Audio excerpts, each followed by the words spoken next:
অসম চলচ্চিত্ৰ আৰু বিত্ত উন্নয়ন নিগমৰ উদ্যোগত ডক্টৰ ভূপেন হাজৰিকাৰ শতবৰ্ষ উদযাপন আইদেউ ছবিগৃহত অনুষ্ঠিত হয় বিশেষ কাৰ্যসূচী অসমৰ আদৰ্শ বিদ্যালয়সমূহত সংগীতৰ শিক্ষা প্ৰদানৰ বাবে বিশেষ পদক্ষেপ চলচ্চিত্ৰ আৰু বিত্ত উন্নয়ন নিগমৰ এই অনুষ্ঠানতে 19খন অসমীয়া চলচ্চিত্ৰ সাংস্কৃতিক বিভাগৰ তৰফৰ পৰা আগবঢ়োৱা 10 লাখ টকাৰ প্ৰথম পৰ্যায়ত 5 লাখ টকাৰ চেক প্ৰদান কৰা হয় অনুষ্ঠানত উপস্থিত থাকে সাংস্কৃতিক পৰিক্ৰমা বিভাগৰ মন্ত্ৰী বিমল বৰা আৰু চলচ্চিত্ৰ আৰু বিত্তীয় উন্নয়ন নিগমৰ অধ্যক্ষ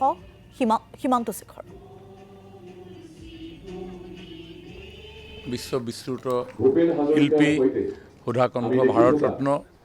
ভূপেন হাজৰিকাদেৱৰ জন্ম শতবাৰ্ষিকী আৰম্ভণি হৈছে আজিৰ দিনটোত তেখেতক আমি সকলোৱে স্মৰণ কৰিছোঁ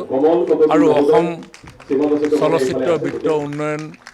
নিগমৰ এই আইদেউ হলত দুটা কাৰ্যসূচীৰে আজি আমি এই জন্মদিনটো আমি পালন কৰিছোঁ তাৰে এটা হ'ল আমাৰ চৰকাৰৰ বাজেট ভাষণত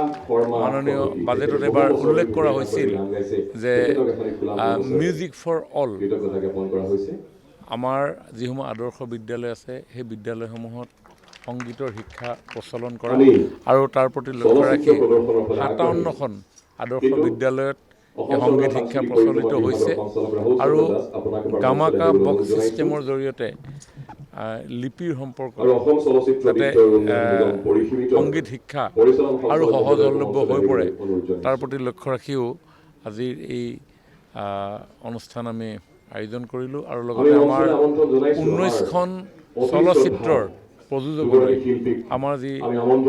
আৰ্থিক সহযোগিতা সেই আৰ্থিক সহযোগিতা প্ৰদান কৰা কাৰ্যসূচী আমি এটা